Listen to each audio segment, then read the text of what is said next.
Pendant un de mes soins, j'ai eu une vision très marquante. C'est-à-dire, j'ai vu arriver une religieuse avec une couronne de roses dans les bras. Et elle a posé la couronne de roses sur le cœur du consultant. Et à la fin de ce soin, j'ai demandé au consultant s'il était croyant. Il m'a dit que oui.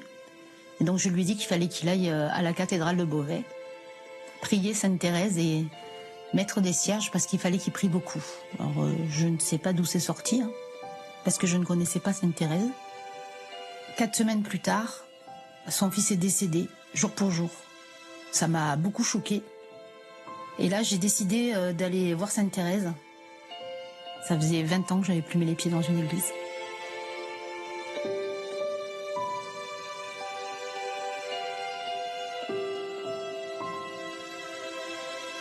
Dans les semaines qui ont suivi, j'étais tellement mal, en fait, j'ai décidé d'arrêter de faire des soins.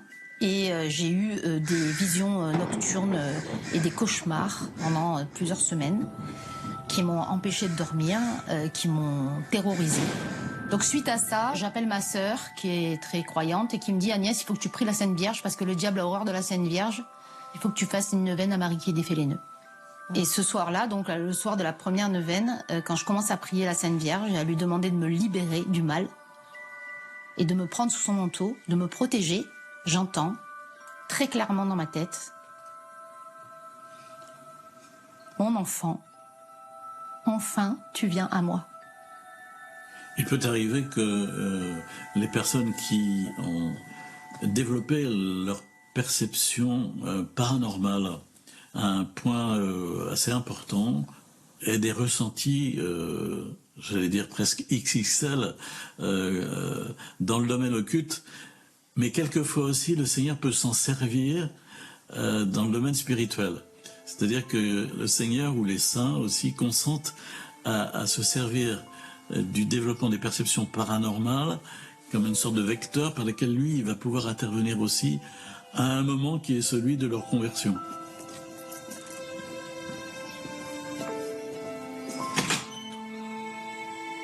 Yes, entrez.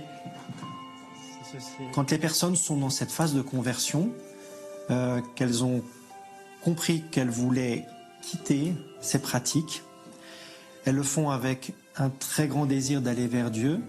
Et donc là, on sent qu'il y a un grand besoin de prière et il y a besoin d'aider les personnes quelque part à reprendre autorité spirituelle sur leur vie en se positionnant clairement.